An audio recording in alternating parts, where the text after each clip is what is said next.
महाराजांचा अभंग निरूपणासाठी घेतलाय. एकनाथ महाराज आपल्या अभंगात म्हणतात की देवा माझे मन लागू तुझे चरणी, संसार व्यसनी पडून येते. अहो एकनाथ महाराज म्हणतायत, मी म्हणलं तर गोष्ट निराळी आहे, पण एकनाथ महाराज किती अधिकारी होते सगळ्यांना माहिती आहे.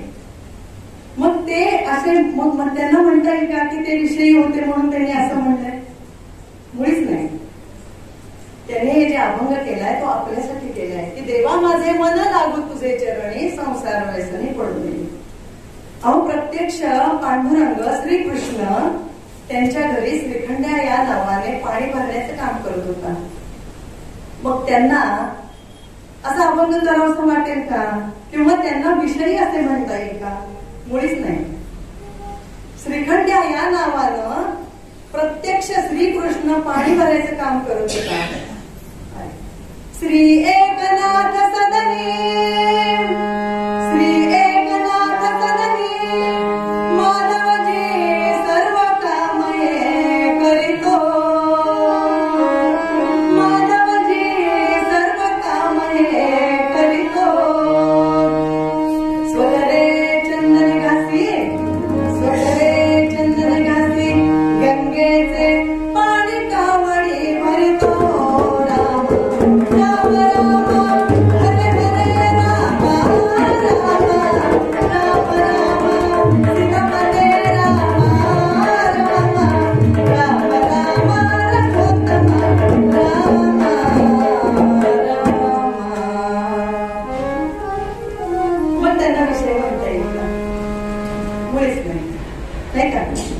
त्यांनी हे जे संत जे होऊन गेलेले आहेत, आपले रामदास स्वामी काय, आपले महाराज काय, तुकाराम महाराजांच्या अभंगाशिवाय आमचं कीर्तन होत नाही.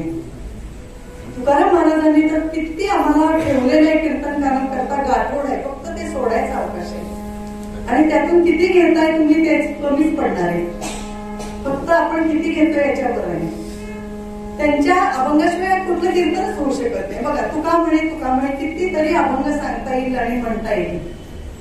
हा एकनाथ महाराजांचा. मग एकनाथ महाराज विषयी असे मुळीच म्हणता येणार नाही, कारण हा अभंग आपल्यासाठीच आहे की देवा माझे मन लागू तुझे चरणी. मग चरणावरतीच का, अन्य कुठे का नाही? मी आपलं काय म्हणतात तत्वज्ञान वगैरे काही सांगणार नाही, सहज सोपं मला जेवढं जमतंय. कारण तुम्ही सगळ्या जगदीश मूर्ती आहात हो. तेथे माझी व्युत्पत्ती किती. तुम्ही श्रोते जगदीश मूर्ती, तेथे माझी व्युत्पत्ती किती. सगळेजण मान्यवर आहात, गाण्यात पारंगत आहात, प्रत्येकाला खूप सारं काय काय येतंय. मी त्या मनानं खूपच लहान आहे, परंतु मी आपला छोटासा प्रयत्न करते बस. महाराजांच्या कृपेने महाराजांनीच मला इथे उभं केले. दादांच्या मुखातून महाराज बोलले की मला हिला उभं कर कीर्तनासाठी, म्हणून मी उभी राहिली, बाकी काही नाही. मग म्हणतात काय की देवा माझे मन लागो तुझे चरणी. चरणावरतीच का? मूळ मुद्दा काय आहे? चरणावरतीच का, अन्य कुठे का नाहीये. आपल्याला सगळ्यांना माहिती असेल, परंतु मी कीर्तनात सांगणार आहे की कौरव पांडवांचे युद्ध अटळ होते. कौरव पांडवांचं युद्ध अटळ होते की आता हे होणारच आहे युद्ध. कृष्णाने खूप मध्यस्थी केली पण काही उपयोग झाला नाही. मग हे अटळ होतं म्हणताना कृष्णाची मदत मागण्याकरता अर्जुनाची स्वारी निघाली. श्रीकृष्ण गोविंद हरे मुरारे. अखंड नामस्मरण, अखंड नामस्मरण. श्रीकृष्ण श्रीकृष्ण श्रीकृष्ण श्रीकृष्ण. मुखाने अखंड नामस्मरण चाललेलं होतं आणि रथ दौडत दौडत दौडत दौडत येत होता. आणि रथ वेशीपाशी आला. वेशीबंधन झालं, धुलीबंधन झालं. अर्जुनाने वेशीबंधन केलं. श्रीकृष्ण गोविंद हरे मुरारे. हे नाथ नारायण वासुदेव. श्रीकृष्ण गोविंद हरे मुरारे. हे नाथ नारायण वासुदेव. मुखाने अखंड नामस्मरण आणि वेशीबंधन झालं, धुलीबंधन झालं. आणि अर्जुनाने बघितलं तर समोर एक रथ घेऊन उभा राहिलेला होता. अर्जुनाने द्वारपालाला विचारलं की हा रथ कुणाचा आहे बरं? ओळखीचा वाटतंय पण हा कुणाचा आहे, खात्री करून घ्यावं म्हणून अर्जुनाने द्वारपालाला विचारलं कुणाचा आहे रथ? द्वारपालाने सांगितलं की दुर्योधन महाराज आलेले आहेत. अर्जुनाने कपाळाला हात लावला. आता हा कशाला? बघा, आपण जर कामाला निघालोय, घरी गडबडीत आहोत आणि समोर एखादी आवडती व्यक्ती यायला लागली, अरे कशाला म्हणतो की नाही? हो म्हणा. प्रत्येकाच्या आयुष्यात घडून गेलेलं असतं हे. अर्जुनाने कपाळाला हात लावला आणि म्हणला, अरे चहा कशाला आलाय? काय करावं आता, जाऊया का नको आतमध्ये? म्हणून अर्जुन वाट बघत बसला की दुर्योधन बाहेर कधी येतोय. पण दुर्योधन पण मदत मागण्याकरता आलेला होता श्रीकृष्णाचे. श्रीकृष्ण म्हणजे काय? भगवंत आहे कोण, त्याला कोण भक्त कोण अभक्त सगळं कळतं ना, नाही का? मग श्रीकृष्णाने काय गंमत केली बरं का, त्यांनी झोपेचं सोंग घेतलं, मंचकावर पहुडले श्रीकृष्ण. अहो झोपेला ज्यांनी झोपेचं सोंग घेतलं त्यांनी नगारा ताशा किती वाजवा तो उठणार आहे का? नाही उठणार, नाही का? कारण झोपेचं सोंग घेतलेलं आहे. श्रीकृष्णाने गंमत केली, जे पांघरुण होतं आपलं ते मंचकावर पहुडलंय आणि संपूर्ण पांघरुण आपल्या तोंडावर घेतलेलं आहे आणि चरण तेवढे उघडे राहिले कारण पांघरुण कमी पडत होतं. तोंडावर नाही घेतलं आणि झोपून राहिले, सोंग घेतलं थोडक्यात. आता काय करायचं? दुर्योधन आतमध्ये आला, त्याने बघितलं, अरे बापरे म्हणे स्वारी झोपलेली दिसते म्हणे, कधी उठणार काय माहिती, आता कुठं बसायचं? म्हणून श्रीकृष्णाच्या डोक्याशी जाऊन बसला दुर्योधन. कुठे? डोक्याशी. तिकडे अर्जुनाने वाट बघितली. श्रीकृष्ण गोविंद हरे मुरारे हे नारायण वासुदेव. श्रीकृष्ण गोविंद हरे मुरारे हे नारायण वासुदेव. जाऊ दे, आपण जाऊया आतमध्ये. म्हणून अर्जुनाची स्वारी आतमध्ये गेलेली आहे आणि त्यांनी बघितलं तर भगवंत झोपलेली आहे आणि बघितलं तर अनेकच्या चरण उघडे आहेत. वा वा वा वा म्हणे, किती छान मला जागा दिली आहे. दुर्योधनाचे मनातल्या मनात अगदी आभार मानले की मला छान जागा दिली आहे. श्रीकृष्णाला कळलं बरं का, माझा सखा आलेला आहे, त्याला आत्मा आनंद होतोय, माझा सखा आलाय, अर्जुन आलाय, माझा सखा आलाय. अर्जुनाने काय केलं, चरण श्रीकृष्णाचे होते ते मांडीवर घेतलेत आणि मोठ्या प्रेमात सुरू लागले. त्याचा हात लागल्याबरोबर श्रीकृष्णानं आपलं पांघरुण सोडलं आणि बसले राहिले. आता बघा, तुम्ही विचार करा, मंचकावर असे झोपलेले आहेत, पहुडले आहेत, पायाशी अर्जुन आहे, दुर्योधन डोक्याशी आहे, पांघरुण काढले बसले राहिल्याबरोबर आधी कोण दिसणार? अर्जुनच दिसणार नाही का? बसले राहिले आणि हसताय श्रीकृष्ण आणि म्हणतायत, अर्जुना अर्जुना केव्हा आलास रे तू? केव्हा आलास? बराच वेळ झाला का? अर्जुन काही बोलायच्या आतच मागून आवाज आला, वा वा श्रीकृष्णा वा. याच्या आधी मी 1 तास येऊन बसलेला आहे, तरी तुला पहिला अर्जुनच दिसला का? मी नाही दिसलो? श्रीकृष्णाने मागं वळून बघितलं आणि दुर्योधनाला म्हटला, अरे दुर्योधना तू केव्हा आलास? अरे तू मला दिसलाच नाहीस हो. तत्वर जो भगवंताच्या डोक्यावर बसायला जातो ना, तो भगवंताच्या दृष्टी आड जातो काय आणि कालाच्याही आड काय जातो. म्हणून आपण काय म्हणतो, भगवंताच्या चरणी लागावं. आपण पायावर डोकं ठेवतो. रघुपती राघव राजा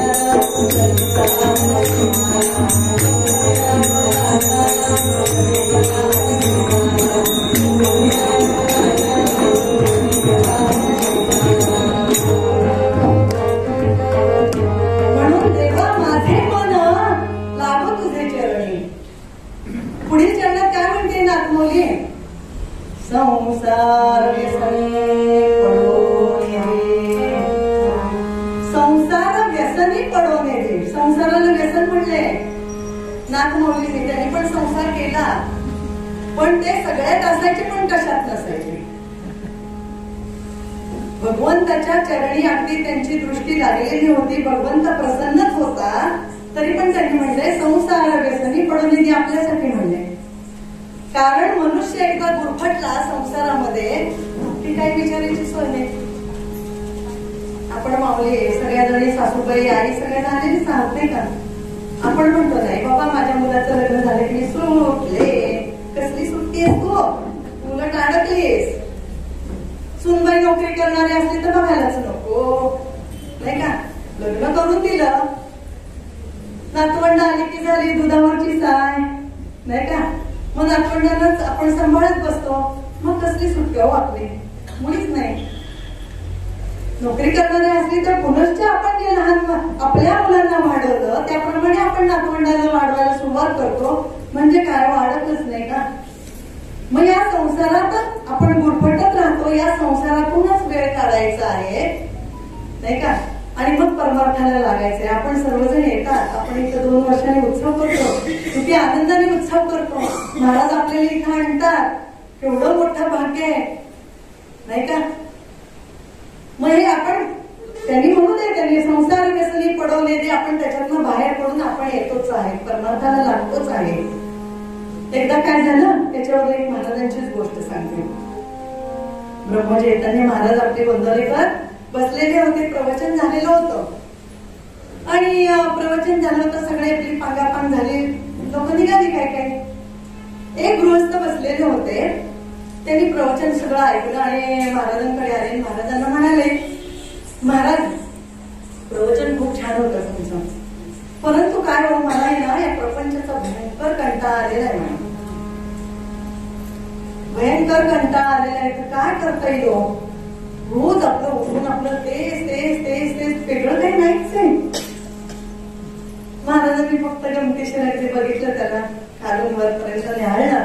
महाराज म्हणाले कंटाळा आहे तो खरंच प्रपंचाचा. होय हो महाराज काय करणार, कंटाळाच आलाय. काय झालंय, मी आत्ताच नैमिषारण्यात गेलो होतो आणि तिथं मी एक सिद्धी प्राप्त करून घेतली. एक सिद्धी प्राप्त करून घेतली. मी डोक्यावर हात ठेवला ना की मनुष्य कैलासवासी होतो.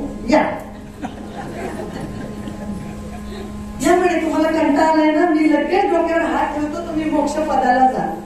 अहो मृत्यू न म्हणे भूपती, मृत्यू न म्हणे चक्रवर्ती आणि मृत्यू न म्हणे श्रीपती. मृत्यू आला तर कोण काय श्रीमंत आहे म्हणून त्याला काय थांबवत घे, थांब बाबा तुझं काम करून घे असं म्हणतो का. किंवा गरीब असला तरी काय, कोणी सगळे सारखेच हो. आला की चालला, सगळं काय ठेवायचं नाही. सगळं माझं माझं, तुझं तुझं काय आहे, तुझं काहीही तुझं नाहीये. कळलं का, काहीही तुझं नाहीये. नाम हेच आपल्या बरोबर फक्त येणार, बस बाकी काही नाही. म्हणून महाराजांनी सांगितलं ना की अखंड नामस्मरण घेत जा. मी तुमच्या अगदी उशाशी आहे बसलेलो, मला नामच प्रिय आहे. आणि आपण तो प्रयत्न करतो थोडाफार का पोचण्याकरता. अगदी मी म्हणते, मी तर अगदी नखाची सर म्हणतात तसं थोडस का होईना आपण नामस्मरण करीन, माझ्याकडनं करून घेतील. मी महाराजांना नेहमी प्रार्थना करते की महाराज माझ्याकडून तुम्ही करून घ्या, नाही माझ्याच्यानं होत पण तुम्ही करून घ्या नाही का. मग म्हणे ये म्हणे, महाराज म्हणे या इकडे या म्हणे, मी डोक्यावर हात ठेवतो. असं म्हणल्यावर गडबडला होतो. बापरे म्हणे, कुणीकडे म्हणलो महाराजांना काय माहिती. महाराज म्हणले या म्हणल्यावर बापरे बापरे खरंच मी कैलासवासी झालो. नाही म्हणे महाराज काय म्हणे, मी म्हणलो खरं तुम्हाला पण माझा मुलगा लग्नाचा आहे हो. माझ्या मुलाचं लग्न झालं ना की मी येतो.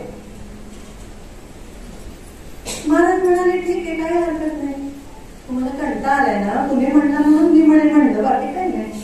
ठीक आहे, मुलाचं लग्न झालं या झालं. कालांतराने मुलाचं लग्न झालं. हे गृहस्थ आपले येत होते, रोज जात होते. महाराजांनी कळलं महाराजांना की मुलाचं लग्न झालं वगैरे. महाराज आपलं त्यांच्या तोंडाकडे बघितलं बस. नाही म्हणे महाराज मुलाचं लग्न झालं म्हणे, खूप आनंद वाटला, सगळं छान झालं. हो का म्हणे, वा वा वा छान, रामरायाची कृपा म्हणे. महाराज म्हणाले बरं. एवढं म्हणल्याबरोबर काहीच बोलले नाही, पण म्हणतात ना खातं त्याला खाऊ होतं. आपल्या मुखातनं गेलेलं आहे, तोंडातनं गेलेलं आहे, पण बोललेलं आहे. पुढे महाराज काय झालंय, मुलाचं लग्न झालंय. मी म्हणलं जरा नातवंडाचं तोंड तेवढं बघतो आणि मग येतो. महाराज म्हणले काय हरकत नाही हो, नातवंडाचं तोंड बघून या, तुमची इच्छा, रामरायाची इच्छा. ठीक आहे. नातू झाला, आनंदी आनंद झाला आणि एक दिवस त्या सद्गृहस्थांची आणि महाराजांची गाठ पडली. महाराज काहीही बोलले नाही. महाराजांनी फक्त एवढंच केलं. एवढं केल्याबरोबर यांच्या मनामध्ये काय विकल्प आला, अरे अरे अरे म्हणे महाराज म्हणे मरणावर टपलेत म्हणे. कुणीकडनं मी म्हणलो आणि काय आता म्हणे नातू झालाय छान म्हणे मला, आणि मी कुणीकडनं म्हणलं काय म्हणून बोलताना विचार करून बोलायचं म्हणतात ना, ते विचार करूनच बोलायचं. महाराज म्हणाले अहो तुम्ही माझ्याकडे आला होता, मी नको तुमच्याकडे आलो, काही हरकत नाही म्हणे, पण तुम्ही आला होता, तुम्ही बोलला होता म्हणून मी नुसतं एवढं केलं, काही हरकत नाही. रामरायाची कृपा आहे तुमच्यावर, फक्त अखंड राम नाम घेत चला.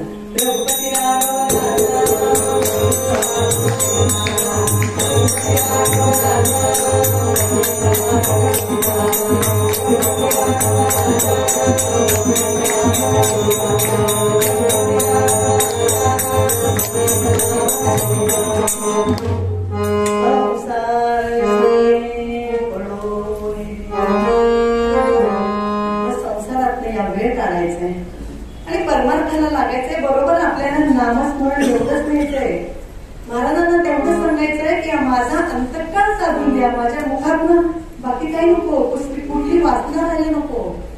श्रीराम जयराम जय जय राम एवढंच माझ्या मुखातनं येऊ दे, एवढी प्रार्थना करायची, बस बाकी काही नाही करायचं. मग ते पुढे चरणात काय म्हणतात, नामस्मरण करो संत समागम वाऊगाची भ्रम नमो देवा. मुखानं अखंड नामस्मरण करायचंय, अखंड नामस्मरण करायचंय. आणि मला कसलाही भ्रम होऊन देऊ नका.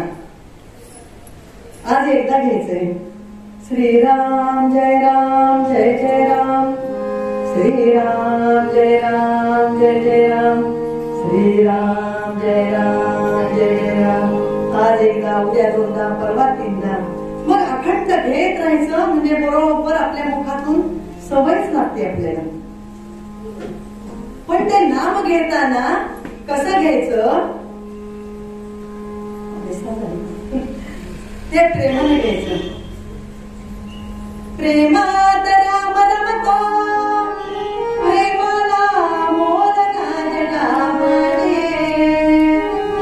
हाची सुबोध गुरूंचा, गुरुरायाला दान प्रेमाची. राम राम हरे हरे राम राम राम राम सीतापते राम राम राम राम सर्वोत्तम राम राम. एक कुठं काव्य घेते आणि आपला पूर्वजन्म संपवते, कारण आपल्याला गाडी फास्ट मारायची. मग नामस्मरण प्रेमाला घ्यायचंय. पायाला तीर्थ येत, पायी तीर्थयात्रा, मुखी राम नाम हाची माझा. ही आपली तीर्थयात्राच नाही का. मागच्या वेळेला अश्वत्थ फुलं गेलो होतो, यावेळेला अभंग लागलो. बरेच ठिकाणी आपण जातो, उत्सव करतो. महाराजांना हे फार प्रिय आहे. ही पायी तीर्थयात्रा असंच म्हणायचं. आणि शेवटच्या चरणात महाराज एकनाथ महाराज काय म्हणतात, आणि मागणे नाही नाही देवा जनार्दने सेवा धुळवडे. देव प्रसन्न झाला आणि देव म्हणाला मान वत्सा तुला काय पाहिजे. आता संत मंडळी काय म्हणतील, आणि मागणे नाही नाही देवा जनार्दने सेवा धुळवडे. परंतु माझ्यासारखी सामान्यातली सामान्य म्हणेल, माझ्या मुलाला चांगली नोकरी लागते, माझ्या दारात गाडी येऊ दे, नोकर चाकर असू दे, आपण माणसं असं म्हणणार नाही का. आपली उडी कुठं सरड्याची धाव कुंपणापर्यंत म्हणतो ना, तेवढीच आपली धाव. परंतु संत मंडळी हेच मागणं मागणार की तुझी सेवा अखंड घडू दे. एकदा काय झालं, पुणे शहरातनं पेशव्यांची स्वारी निघालेली होती. एक कुटकाव्य सांगते.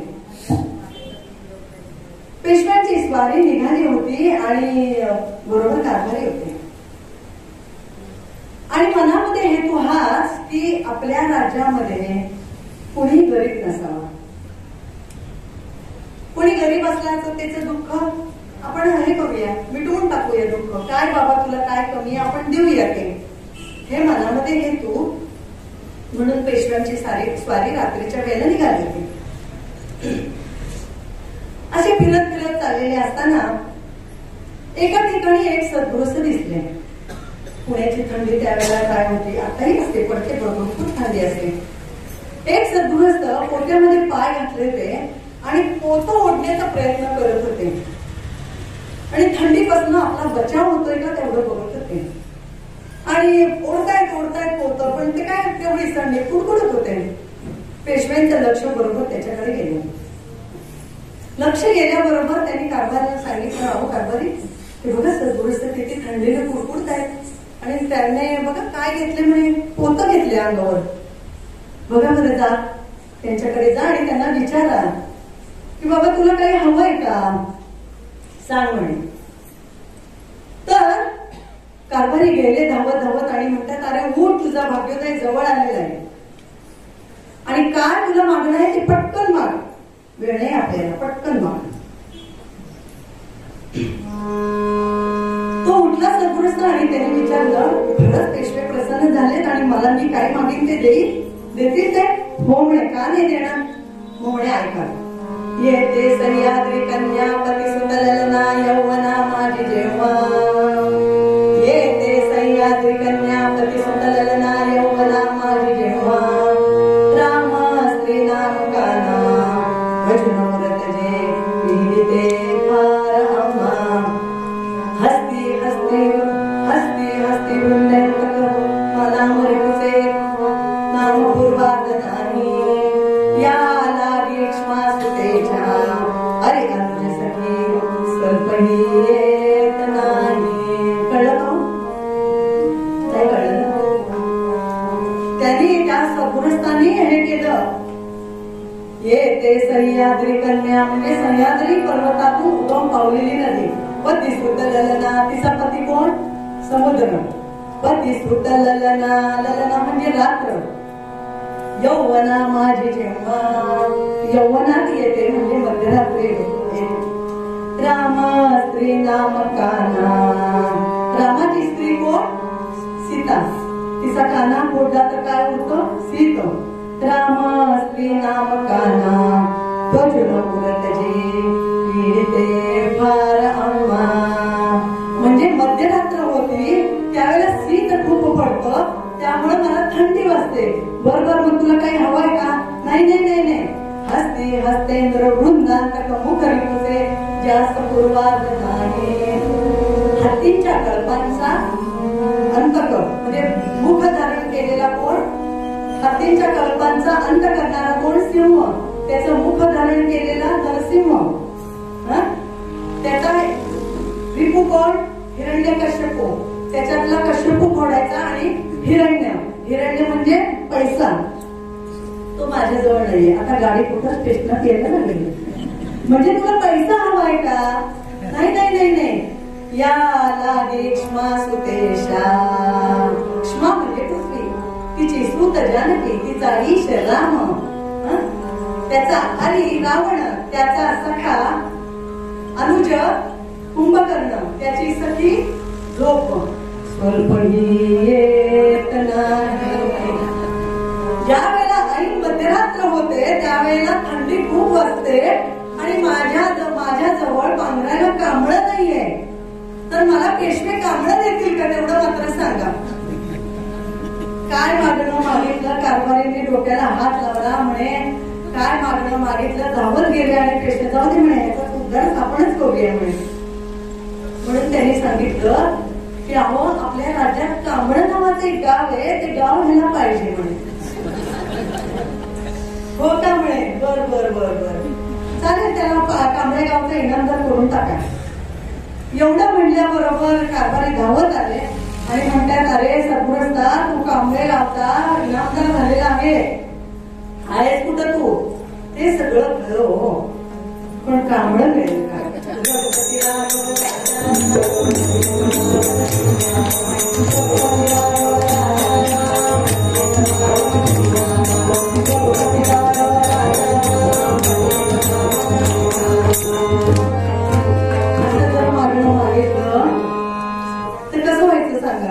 देव प्रसन्न झाला आणि आपण जर असंच मागणं मागायला लागलो संसारातलं तर कसं होणार नाही का?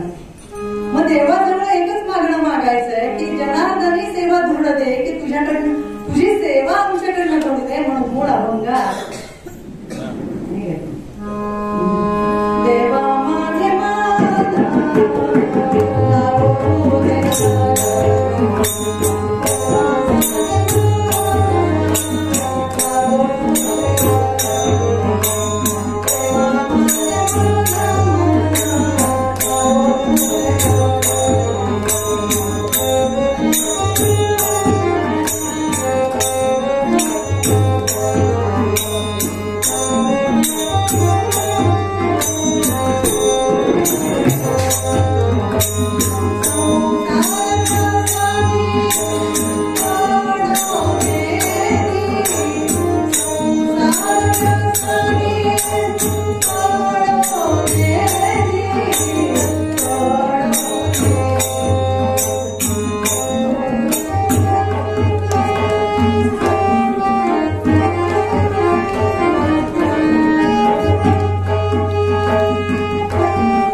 मराठवाड्यात नारायणपूर नावाचे एक गाव होते आहे म्हणजे अजूनही. तिथे दिगंबर पंत नावाचे मामलेदार होते. अत्यंत सात्विक वृत्ती, संत पदाला पोचले होते असं म्हणायला काही हरकत नाही. सर्वत्र ईश भाव सगळीकडे त्यांचा आगरी होता.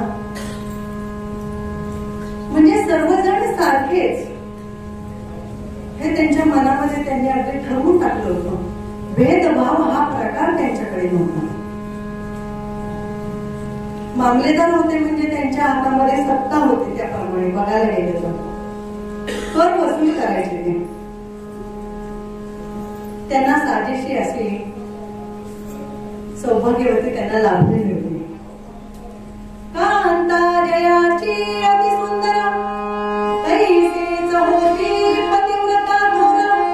वृत्ती जियेची अति उदार परोपकारी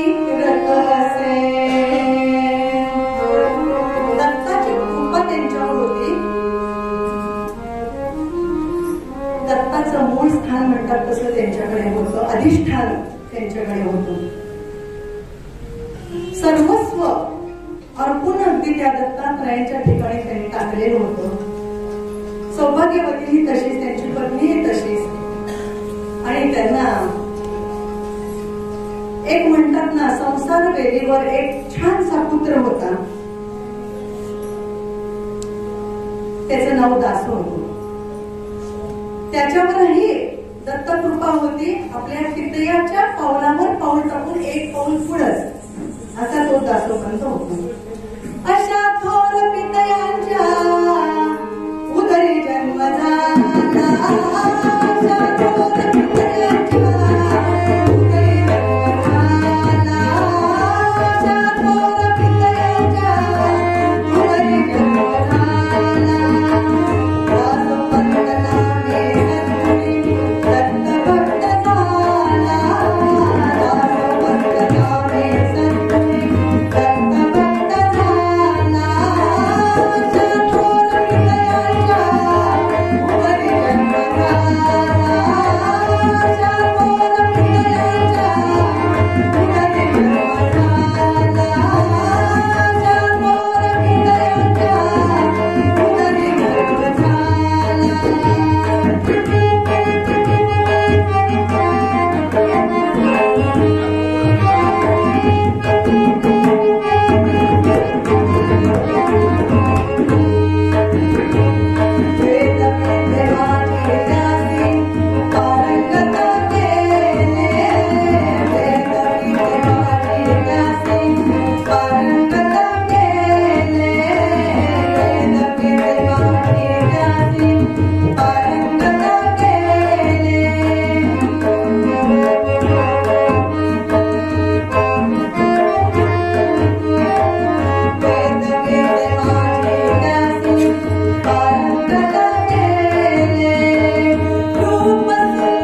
थोर पितयांच्या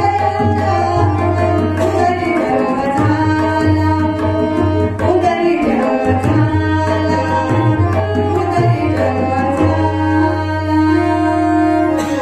अशा थोर पितयांच्या उदरी जन्म दत्तकृपा होती म्हणून त्याचं नाव दासो असं ठेवलं होतं. दासोपंत. मराठवाड्यात सतत दुष्काळ, सतत दुष्काळ, पाण्याचा हा दुष्काळ ठरलेलाच असायचा. सलग 4 वर्ष दुष्काळ पडला. शके 1480 साल, 1480 शके. 4 वर्ष पाऊस नाही, काही नाही, पाणी नाही. हाल हाल हाल हाल नुसते चाललेले होते. आता करायचं काय? अहो, गुरं तडफडून मरू लागली. पाणी नाही, चारा नाही. पाणी नाही म्हणलं काहीच नाही का. सगळी जनता त्रस्त झालेली होती. हे हात त्या दिगंबर पंतांना बरोबर नव्हते. म्हणून दिगंबर पंतांनी तो मराठवाड्याचा जो मुलूक होता तो बेदरच्या बादशहाच्या मुलखात जात होता.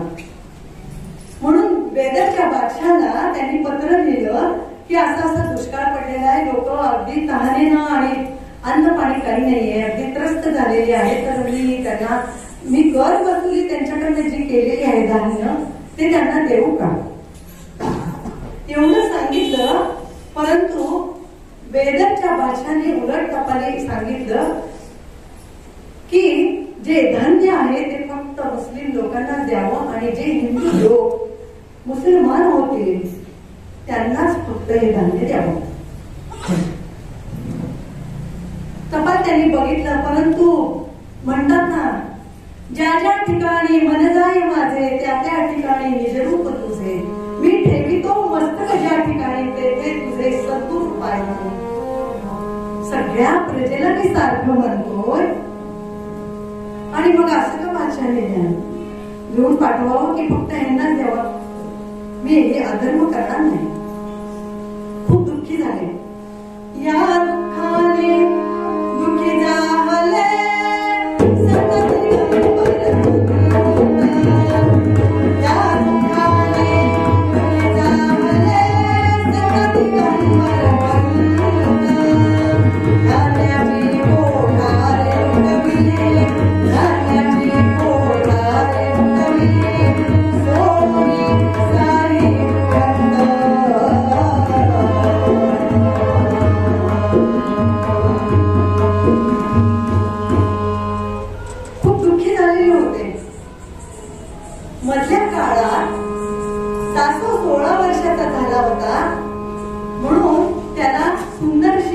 13 वर्षाची लक्ष्मी नावाची सून त्यांनी घरी आणलेली होती.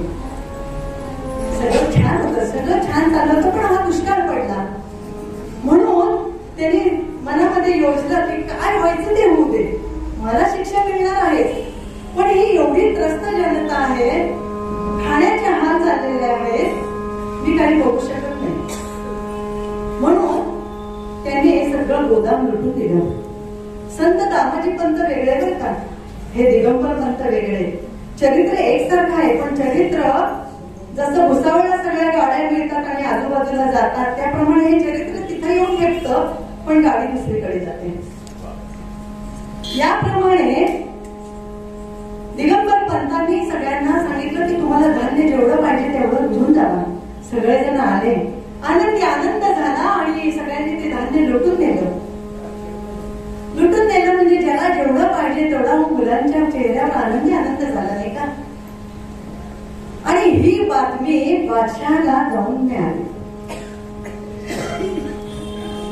बादशाहने दूध पाठवली, बादशाहने दूध पाठवली,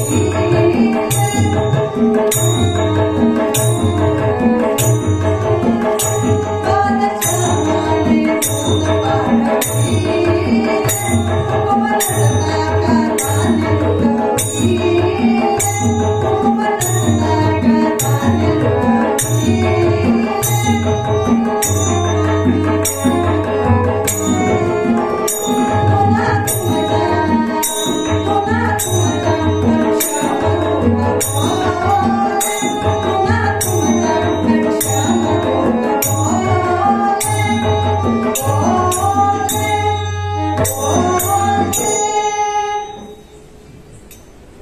दूध आले, जेवायची वेळ झालेली होती. अहो, हे दूध आले नसते ना तर आश्चर्य वाटलं असतं.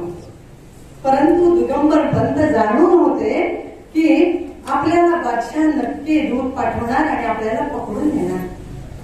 त्यांच्या मते तो अक्षम्य गुन्हा नव्हता, कारण लोकांना त्यांनी खाऊ घातलेलं होतं नाही का. अहो, भुकेलेला अन्न देणं हेच कर्तव्य नाही का. दूध आले, दिगंबर पंतांनी त्यांना जेवायला बसवलं. दुपारची वेळ होती, हात पाय धुवायला पाणी दिलं, जेवायला बसवलं आपल्या बरोबर आणि दूतांना सांगितलं की तुम्ही जेवण करून घ्या, मी पण जेवण करतो आणि मग आपण निघूया. दूध खूप चांगले होते, कारण दिगंबर पंतांची कीर्ती सगळ्यांना माहिती होते की दिगंबर पंत कसे आहेत हे सगळ्यांना माहिती होतं. अतिशय सात्विक आणि सज्जन गृहस्थ आहेत, संत पदाला पोचलेले आहेत, हे सगळ्यांना माहिती होतं. दूतांनी पण जेवण केलं आणि दूत म्हणाले की तुम्हाला आम्ही वेड्या घालणार नाही, परंतु तुम्ही आमच्या बरोबर निघावं. दिगंबर पंत म्हणाले काही हरकत नाही, मी तुमच्या बरोबर येतोच आहे. इकडे काय झालं, दिगंबर पंतांच्या स्त्रीने डोळ्याला पदर लावला आणि रडू लागली. का हो, तुम्ही सर्व प्रजा सारखी समजता आणि बादशाहनं असं का करावं बरं. तुम्ही एक काम करा, मी तुमच्या बरोबर येते आणि बादशाहला सांगते की तुम्ही गुन्हा म्हणताय, तो गुन्हा केलेला नाहीये, निदान तुमच्या शिक्षेत थोडी तरी कमी होईल म्हणून मी येते. दिगंबर पंत म्हणाले नको ग नको, तू आधीच काहीतरी आणखीन घोटाळा होईल, त्यापेक्षा नको, तू येऊ नको. काय शिक्षा होईल ते मी मान्य करतो आणि ती शिक्षा बघून मी घरी येतो. मग असं करा ना, शेवटी काय म्हणतात ना, पत्नीचं हृदय हे आपल्या पतीकरता ओढलं जाणारच नाही का. मग एक काम करा ना, आपल्या दासोला बरोबर घेऊन जाता का. आपला दासो बादशाहला हित कशात आहे ते सांगेल, तुमची शिक्षा थोडी तरी कमी होईल, दासोला बरोबर घेऊन जा. हा चालेल म्हणजे, कारण तू अडूनच बसली म्हणल्यावर दासोला मी घेऊन जातो, काही हरकत नाही. म्हणून दासो ते दूध आणि दिगंबर पंत बेदरच्या भाषाकडे निघाले. दरमजल करीत करीत आले. बेदरच्या भाषा राज दरबार त्याचा भरलेलाच होता. बेदरच्या दरबारी स्वपुत्राला तदा उभे केले, पाहोनी बादशाहने पंतासी प्रश्न बोलिले.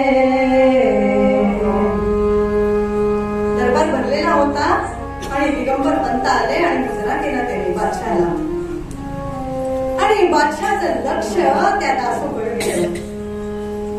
हा चुणचुणीत मुलगा, गोरा पान, नाक इतकं सरळ, इतका देखणा आणि काय तेज दिसतंय वेदविद्येचं. त्याने बघितलं, मात्र त्याची दृष्टी त्या दासोंकडेच गेली. आणि दिगंबर पंतांना म्हणतात की दिगंबर पंत, इतके दिवस तुम्ही मामलेदारी चांगली चालवली होती, चांगलं करत होता काम, आणि मग आता मध्येच असं का केलं? आमचा हुकूम नसता तुम्ही धान्य कसं काय लुटवलं, धान्य कसं काय दिलं? दिगंबर पंत म्हणतात, अहो प्रजा त्रस्त झालेली होती, खायला अन्न नव्हतं, 4 वर्ष झाली पाणी नाही, पाऊस नाही, काही नाही, काय करणार? अहो त्याच्यामुळे तुमची कीर्ती जिवंत पसरलेली आहे, सगळीकडे तुमची कीर्ती गेलेली आहे. बादशाह ऐकायला तयार नाही. त्यावेळेला दासो पुढे आला आणि दासोने सांगितलं, बादशाह, अहो प्रजा सुखी तर राजा सुखी, प्रजेशिवाय राज्य होऊ शकतं का? आणि आणखीन काय बोलायला लागला. त्याचं ते बोलणं ऐकूनच बादशाह तोंडाकडे बघत बसला. त्याच्या भान विसरला बादशाह. आणि मग बादशाह म्हणतो की मग तुम्ही धान्य लुटवलं, पण ह्याच्यामध्ये ज्यांच्याकडे धान्य होतं, सधन असतील किंवा चोर असतील, त्यांनी पण धान्य लुटवलं नाही का? मग ही आर्थिक नुकसान नाही का झालं आमचं? ही हानी नाही का झाली? हो म्हणे, हे मान्य आहे, आम्ही ती तुमची हानी भरून द्यायला तयार आहोत. एवढं म्हणल्या बरोबर बादशाहचे डोळे चमकले. कोण आहे तिकडे? दूतांना बोलवणं पाठवलं आणि सांगितलं की याला, या दासो पंतांच्या पायामध्ये बेड्या घाला आणि त्याला बंदीशाळेत टाका. दिगंबर पंत, आम्ही खरं तुम्हाला सुळावरच देणार होतो, परंतु आर्थिक हानी झाल्यामुळे 2 लक्षाचा भरणा तुम्ही करायचा आहे, आणि तो पण 1 महिन्याच्या आत. 2 लक्षाचा भरणा जर नाही तुम्ही केला तर त्याला, या तुमच्या मुलाला, हा एकुलता एक मुलगा आहे ना तुमचा? दिगंबर पंत म्हणाले, हो, दत्त कृपेने हा एकुलता एकच मुलगा आहे, त्याला आम्ही बंदीशाळेत टाकतोय, आणि तुम्ही 1 महिन्याच्या आत 2 लक्षाचा भरणा करायचा आणि तुम्ही त्याला सोडून घ्यायचं. मान्य आहे? नाही. खाविंद नाही, माझ्या मुलानं काहीही अपराध केलेला नाही, अपराध मी केलाय, गुन्हा मी केला आहे, मला वाटलं तर सुळावर चढवा, मी सुळावर जायला तयार आहे. परंतु बादशाह छद्मीप्रमाणे हसला. छद्मी हसला आणि म्हणाला की वा, हे मी शिक्षा दिली हीच बरोबर आहे. आणि दिगंबर पंतांच्या काळजाला लागते. अहो काही गुन्हा नसताना आपल्या पोटच्या मुलाला ही शिक्षा होते म्हणल्यावर दिगंबर पंतांनी हाय काढली आणि अक्षरशः दंडवत घातल्यासारखे पडले. खाविंद दया करा, खाविंद दया करा, माझ्या मुलाला सोडून द्या. खाविंद मी सोळावर चढतो, इथं जीव देतो, तुमच्या पुढे जीव देतो, परंतु माझ्या मुलाला सोडा. दूत आले, मनाच्या बेड्या घातल्या आणि दासो पंतांना दिगंबर पंतांच्या समोर फरफटत नेलं. आणि दिगंबर पंत धाय मोकळून रडायला लागले, खाविंद सोडा त्याला, खाविंद सोडा त्याला, खाविंद सोडा त्याला. पण त्या खाविंदाच्या पाझर फुटेल का? दिगंबर पंतांना, कोण आहे रे तिकडे, ह्यांना दरबाराच्या बाहेर फेकून द्या म्हणून सांगितलं. दूत आले आणि दिगंबर पंत अक्षरशः डोळे पडल्यासारखे असे हात पाय गळून गेलेले होते, रडत होते डचा. परंतु दया हा प्रकारच नाही. त्यांना फटफटत नेलं आणि दरबाराच्या बाहेर त्यांना फेकून दिलं. अक्षरशः काहीही अंगामध्ये प्राण नव्हतं, कुणालाही दया आली नाही. आणि दासो पंतांना बंदीशाळेत टाकलं. दिगंबर पंत थोड्या वेळाने भानावर आले आणि खुरड अंगातलं त्राण नसल्यासारखं नारायणपूरला पोहोचले. नारायणपूरला पोहोचल्याबरोबर त्यांची पत्नी वाट बघत होती आणि दासोची ही पत्नी लक्ष्मी वाट बघत होती. आपले पतिदेव आले का? मामंजीच दिसताय. सासूबाई, मामी, मामंजीच दिसताय, हे काही दिसत नाही.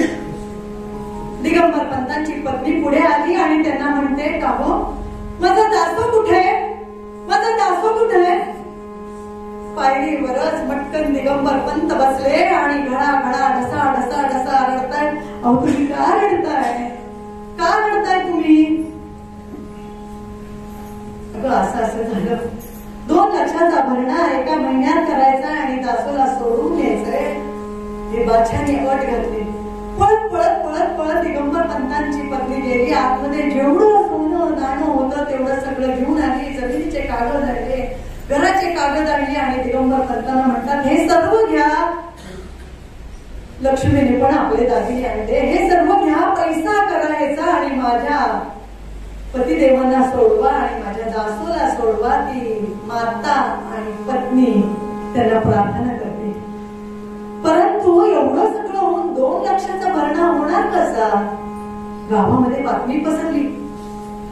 गावामध्ये बातमी पसरल्यावर सगळी लोक जमा झाली. अहो सगळी दरिद्रीच लोक होते.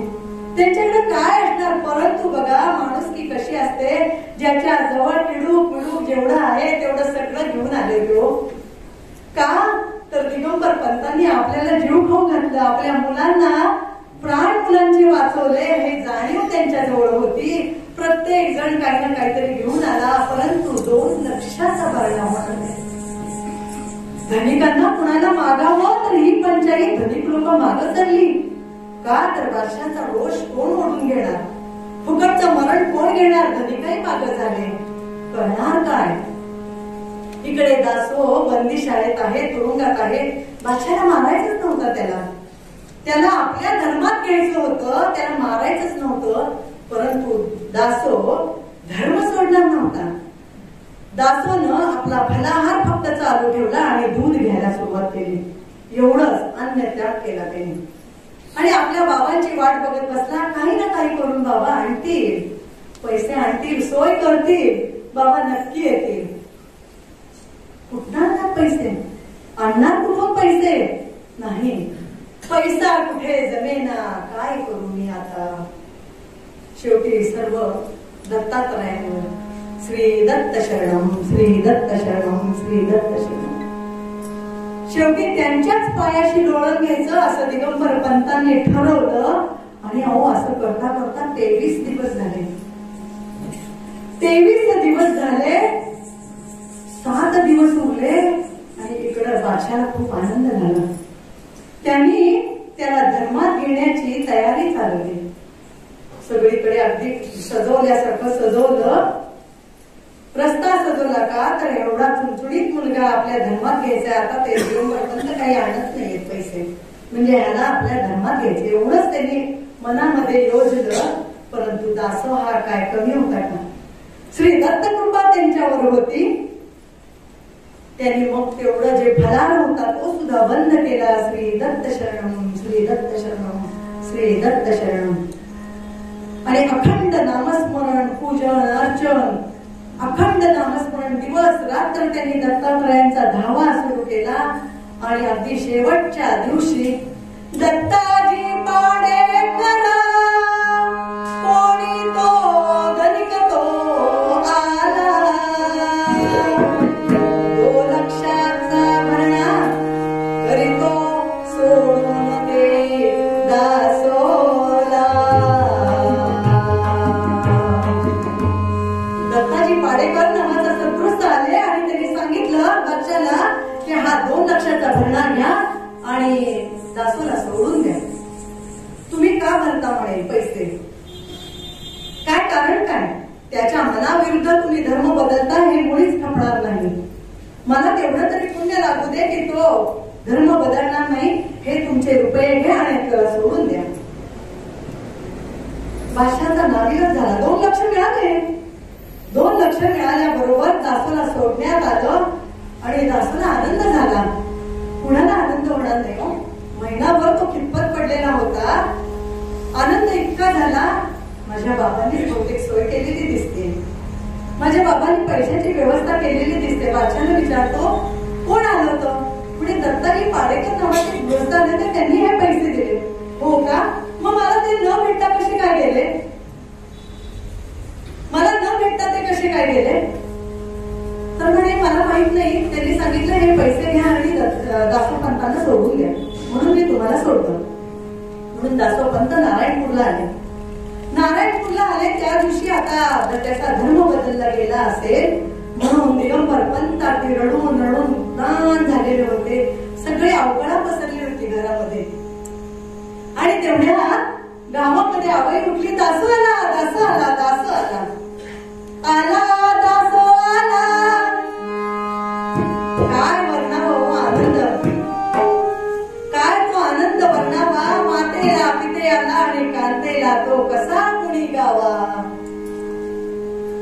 इतका आनंद झाला, इतका आनंद झाला. दिगंबर पंतांच्या अंगात हातीचं बळ आलं आणि अक्षरशः आपलं सावरत सावरत स्वतःला दारापाशी आले आणि बघतात तो काय दासो आला, दासो आला, माझा दासो आला, माझा दासो आला. मिठी मारली आईला पण त्याने मिठी मारली, बाबांना मिठी मारली. कांतेने येऊन नमस्कार केला आणि दासो म्हणतो, बाबा तुला कसं काय तुम्ही काय एक गणित पाठवला होता का? तुमची सोय झाली पैशाची? नाही रे दासो, खरोखर सोय नाही झाली रे. नाही, दत्ताजी पाडेकर नावाचा एक सद्गुरुस्थ आला का, त्यांनी 2 लक्षाचा भरणा केला आणि माझी सुटका केली. हो का? श्री दत्त शरणम, श्री दत्त शरणम. अरे स्वतः दत्तात्रय आले ते, स्वतः दत्तात्रय आले होते आणि तुझी सुटका केली. नाही रे, मी पामर, माझ्याकडून काहीच झालं नाही, पैसे गोळा झाले नाहीत रे. हो का? इतका आनंद झाला की गाव जेवण केलं, दत्तात्रयांची श्री दत्त सत्य दत्तात्रयांची पूजा केली, सगळ्यांना जेवायला बोलवलं, अन्नदान झालं, सगळीकडे आनंदी आनंद झाला. आणि इकडे दासो मात्र अंतर्मुख, इतका अंतर्मुख झाला की अरे हा आनंद, हा माझ्या बाबांना आनंद, माझ्या कांतेला आनंद, माझ्या मातेला आनंद, या गावकऱ्यांना आनंद, हा काय? हे वास्तव नाहीये, हे वास्तव नाहीये. दत्तात्रयाने माझी सुटका केली आहे. मग माझं एकच काम, प्रत्यक्ष दत्तात्रयांचं दर्शन घ्यायचं. बस, भुलू नको रे गड्या संसारा, भुलू नको रे गड्या, येथे नाही सुखाचा वारा. भुलवून सुखाचे मांजरा, तुझा फिरविल दारोदार. भुलू नको रे गड्या संसारा, भुलू नको रे गड्या. उचल खाली मनानं इतकी विरक्ती आली, इतकी विरक्ती आली की कशातच रस नाही. आई बाबांना वाटलं म्हणून 4 घास खाल्ले आणि रात्रीची वेळ व्हायची वाट बघत बसला. रात्र झाली, आनंदी आनंद झालेला होता. आई वडिलांना अतिशय आनंद झाला होता. ते अगदी सुखाने झोपी गेले आणि इकडे 12 वाजायची वाट बघितली आणि दासोपंतांनी दार उघडलं. आई बाबांना नमस्कार केला. बाबा मी निघतो, माझं एकच ध्येय श्री दत्त शरणम, श्री दत्त शरणम.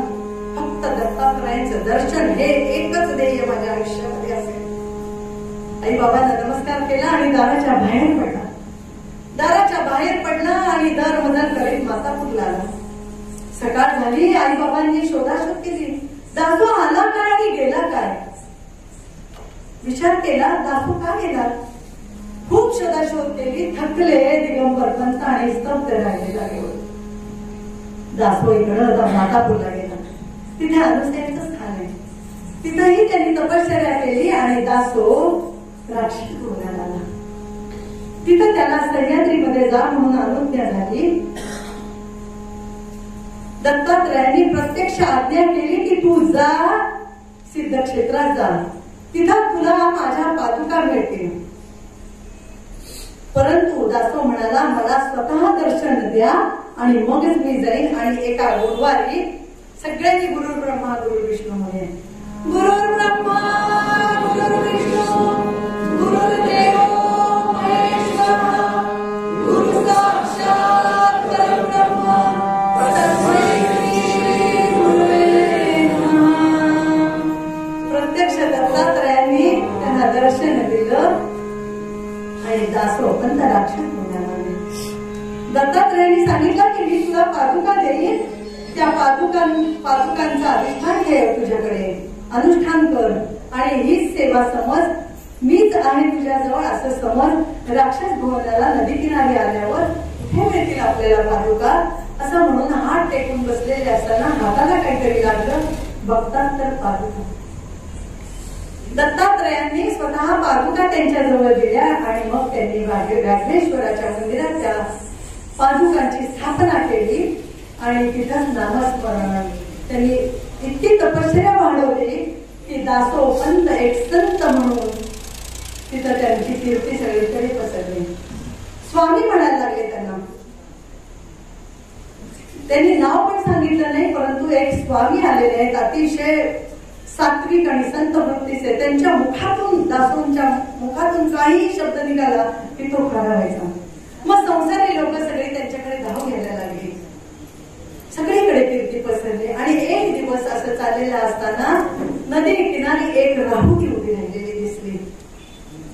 क्षेत्रोपाध्याय जाये करत होते आणि दासोंचं लक्ष सहज गेलं तर एक राहुटी उभी राहिलेली दिसते आणि जातात येत जातायत. मग त्यांनी एका गुरुजींना ओळखीच्या यांना हात मारले. का म्हणे इतके दिवस इथं राहुटी नव्हती, ही राहुटी आता इथं आली. काय काय कार्य आहे का, काय कार्य चाललेलं आहे. तेवढ्यात तो गुरुजी होते ते खूप चांगले होते. ते म्हणाले स्वामीजी अहो बघा ना, नारायणपूरहून कोणतरी दिगंबर पंत मामलेदार होते, ते आलेत आहो. त्यांच्या बरोबर त्यांची सून आलेली आहे, त्यांची पत्नी आलेली आहे. त्यांच्या सुनेला संन्यास दीक्षा देणार आहे. स्वामीजी एक कृपा कराल का, तुम्ही सगळ्यांवर कृपा करता, मग एक कृपा करा ना, त्यांच्या सुनेला तिचा पती मिळून देणार. अहो जे भगवंतांना जमलं नाही, आम्हाला सुद्धा वनवास भोगायला लागला, मग यांचं तर काय हो. तुम्ही त्यांच्यावर कृपा म्हणतात ना की भगवंतापेक्षा संत कृपा करतात, त्याप्रमाणे तुम्ही कृपा करावं तिच्यावर. आणि एवढं बोलून क्षेत्रोपाध्याय ते गुरुजी निघून गेले आणि इकडं दासोंचं चक्र फिरायला लागलं की अरेच्छा, दिगंबर पंत म्हणजे नारायणपेठचे दिगंबर पंत माझे बाबा, माझी आई आलेली दिसते, म्हणजे माझी पत्नी पण आलेली दिसते लक्ष्मी. तिच्या आई वडिलांनी माझ्याशी लग्न लावून दिलं, तितके वर्ष मी तिच्यापासून दूर राहिलो, ही तिची शिक्षाच नाही का, तिला शिक्षाच मिळाली नाही का, म्हणजे आपण अन्याय केलेला आहे. म्हणून दासोपंतांनी सांगितलं की ही संन्यास दीक्षा द्यायच्या अगोदर दिगंबर पंतांना म्हणावं माझ्याकडे या. ते गुरुजी खूप चांगले होते, धावत धावत गेले आणि दिगंबर पंतांना म्हणतात की पंत अहो आमच्या या व्याघ्रेश्वर मंदिरामध्ये संत आहे, तो स्वामी आहेत, स्वामी ते तुमच्या सुनेवर कृपा करतील. परंतु दिगंबर पंत इतके खचलेले होते, रडलेले झालेले होते. ते म्हणाले की नाही, आता ही एकदा दीक्षा दिली की माझ्या कर्तव्यातून मी मोकळा होतो.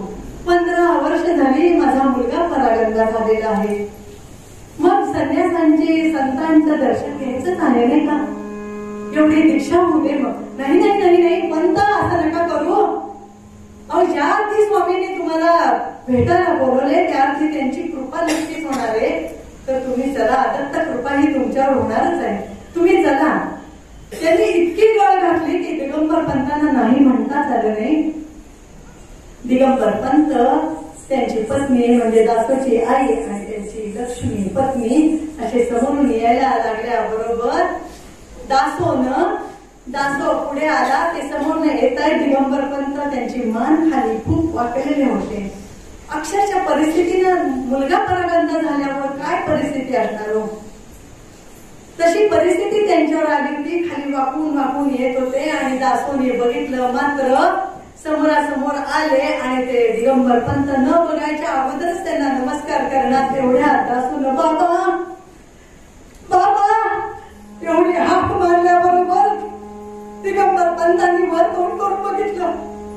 दासो दासो माझा मुलगा, दासो दासो कुठं होतास रे तू, इतके दिवस कुठं होतास, 15 वर्ष झाली तू परागंदा झाला दासो.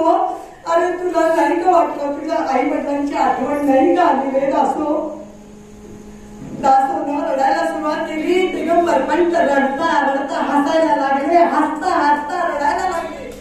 दिगंबर पंत आनंद गगनात पाविला एकीकडे आनंदाचे अश्रू, काय करू आणि काय नको. दिगंबर पंतांनी दासोला आपल्या छातीशी कवटाळलं, दासो दासो तू आत्ता का आलास, तू आता का मला दर्शन दिलंस, तुझा काय विचार आहे. दासो म्हणाले की आता इथून पुढे मी तुमची सेवा केली. श्री दत्त शरण, माझं ध्येय एकच होतं की प्रत्यक्ष दत्तात्रयांचं दर्शन, आणि ते मला झालेलं आहे. ते मला झालेलं आहे. आता उर्वरित आयुष्य दत्तात्रयांची सेवा आणि तुमची सेवा, पादुकांप्रमाणेच तुमची मी सेवा करणार. आणि पण एकच अट आहे, नारायणपूरचं जमीन जुमला घरदार सगळं विकून टाका, देऊन टाका, त्याचा त्याग करा. आणि मग आत्ता म्हणे मी पाणी सोडलं इथेच मंदिरामध्ये, म्हणून त्यांनी नारायणपूरच्या घरादारावर पाणी सोडलं आणि सांगितलं मी त्याग केला, परंतु तू आम्हाला सोडून जाऊ नको.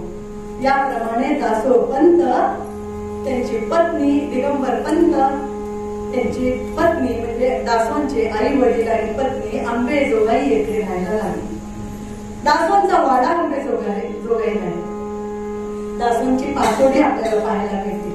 कधी अंबाजोगाईला गेला तर दासोंची पासोडी बघायला मिळते.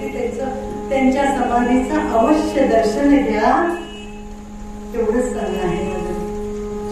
याप्रमाणे त्यांनी आई वडिलांना पण श्री दत्त शरणम आणि दत्तात्रयांची कृपा झालेलीच होती, आणि त्यांच्या ह्याच्याप्रमाणे दत्तात्रयांचं दर्शन झालं. याप्रमाणे आपणही देवाला शेवटी काय सांगायचं आहे, आणि का मागणे नाही नाही देवा, जनार्दनी सेवा दृढ रे. भैरवी नाही घ्यायची ना,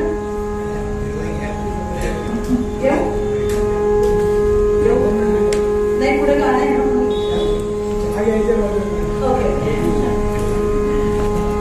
याप्रमाणे श्री दत्तात्रयांना ते शरण गेले, त्याप्रमाणे आपण महाराजांना शरण जायचंय, महाराजांकडून आपण रामरायापर्यंत पोहोचायचंय.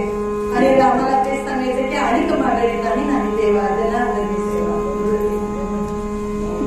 आणि मग शेवटी कीर्तनाच्या आपण मागणं मागायचे, तुझा विसरा विसरा